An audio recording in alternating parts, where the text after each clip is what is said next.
ফুলকপি, একটা গোটা পুরো ফুলকপি এখানে গ্রেট করে নেওয়া হয়েছে।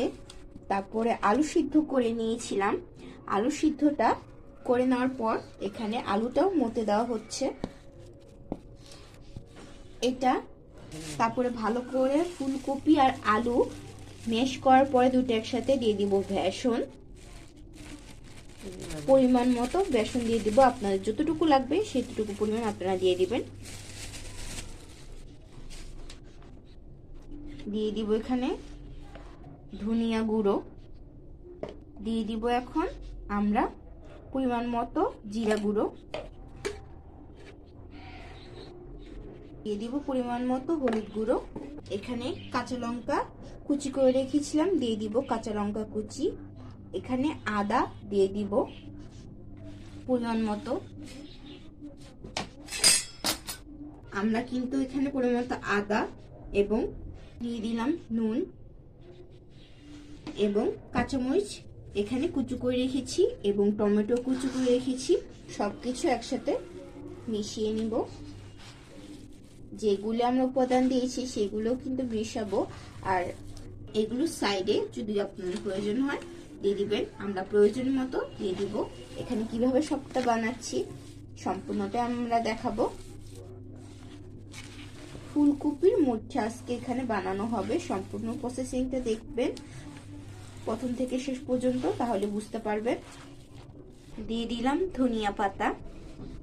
সাইডে একটা বড় কড়ার মধ্যে দিয়ে দিলাম তেল। এটা একটু গরম হতে দিব। সবকিছু একসাথে মেখে নিব।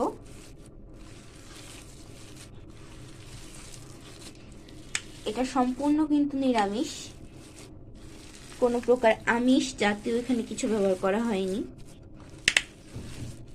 সুন্দর করে মেখে নিলাম। এবার মুঠার আকারে করে নিব, গোল গোল করে বা চ্যাপ্টা আকারে। তারপরে গরম তেলে দিয়ে দিব।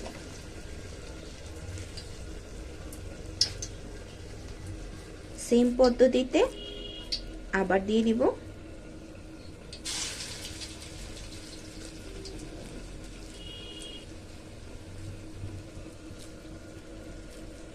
সেম পদ্ধতিতে আমরা এরকম করে প্রত্যেকটা দিয়ে দিব।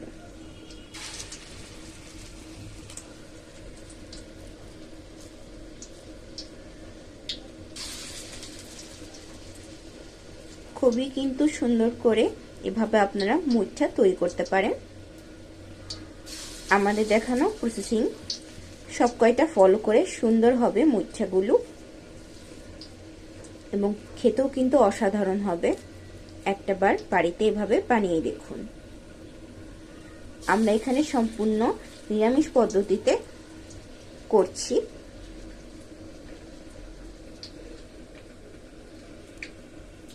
আমরা এভাবে প্রত্যেকটা ছেড়ে দিলাম একই রকম করে। যদি কেউ না বুঝতে পারেন অবশ্যই ভিডিওটা টেনে দেখবেন। বা গরম তেলে ভালো করে ভেজে নিব। প্রত্যেকটা ফুলকপির মুঠাগুলো ভালো করে ভেজে নিব গরম তেলে।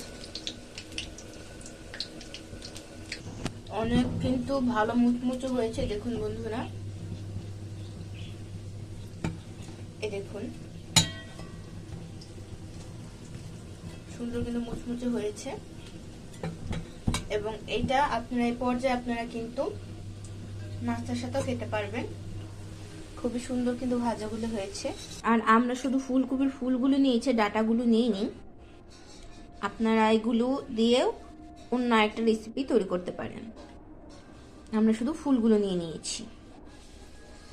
অনেকে আছে দেখায় না, বাট আমরা দেখাই দিলাম যে শুধু আমরা ফুলগুলো নিয়েছি, বাকিগুলো এগুলি দিয়ে সবজি রান্না করব। আপনারা অন্য কিছু রান্না করে নিতেই পারেন। আমরা সবজি রান্না করে নিব। আর এরকম করেও আপনারা রান্নাও করতে পারেন, এরকম করে আপনারা খেতেও পারেন। এটা আমি রিভিউ দেখাচ্ছি, এটা ভেঙে দেখুন কত সুন্দর হয়েছে। ভিতরটা কত সফট হয়েছে, কত নুন তুলতুলে হয়েছে, দেখতেই পাচ্ছেন। এরকম আপনারা ঘরে বানিয়েও খেতে পারেন।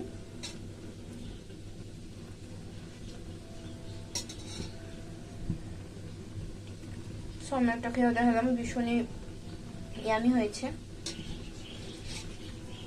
আমি একটু মাকে খাইয়েও দেখালাম কেমন হয়েছে। ভালো, অনেক নাকি টেস্টি হয়েছে। টেস্টি হয়েছে অনেক, সত্যি। তো আপনারাও কিন্তু এরকম করে বাড়িতে অবশ্যই খাবেন বন্ধুরা। অবশ্যই কিন্তু বলবেন কেমন হয়েছে আমাদের রান্না। বাড়িতে একবার হলেও ট্রাই করবেন এটা।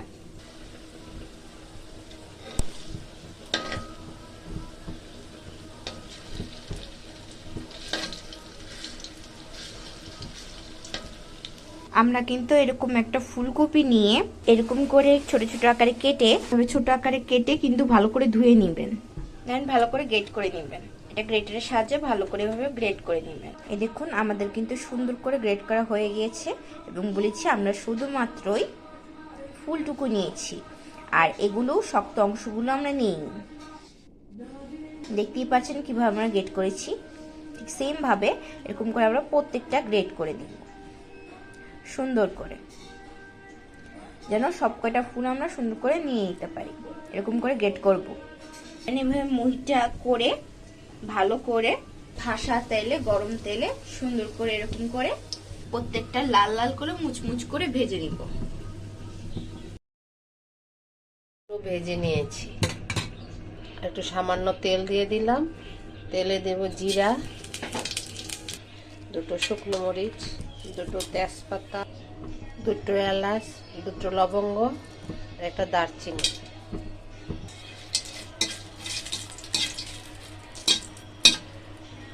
দিয়ে দেব সামান্য হিং, দিয়ে দেব টমেটো, দেব সামান্য আদা এবং কাঁচামরিচ, দিয়ে দেব লবণ। এগুলো নেড়ে ছেড়ে একটু নরম করে নেব। একটু সামান্য জল দেব, হলুদ গুঁড়ো দেব, ধনিয়া গুঁড়া দেব, জিরার গুঁড়া দেব, সামান্য একটু মরিচ দেব।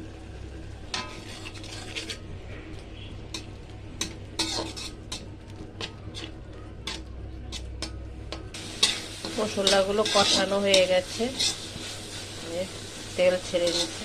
এবার ভাজা আলুগুলো দিয়ে দেব।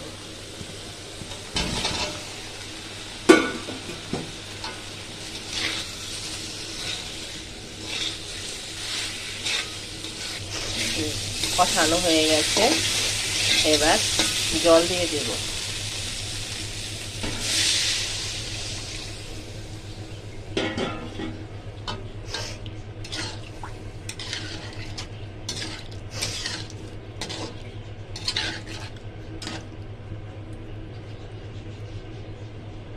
দিয়ে দেব গরম মশলা, সামান্য একটু চিনি দিয়ে দিলাম। আলুগুলো সব সিদ্ধ হয়ে গেছে, সিদ্ধ হয়ে গেছে আলু।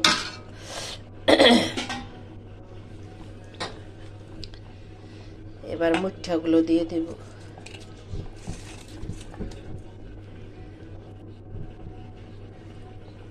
নিরামিষের দিনে এভাবে একটা নিরামিষ তরকারি রেঁধে খেতে পারেন।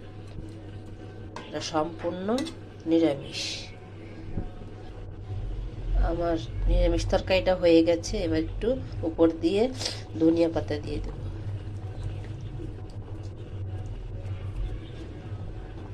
দিয়ে দেব দুটো কাঁচামরিচ।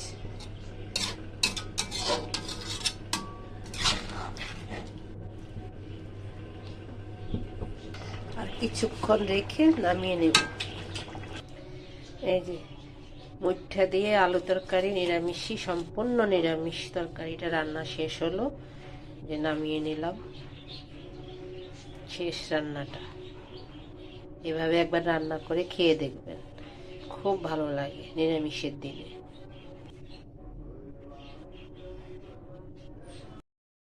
আমি যে কফিগুলো মেখেছি মাত্র দুটো আলু দিচ্ছি সিদ্ধ, এর বেশি দেইনি।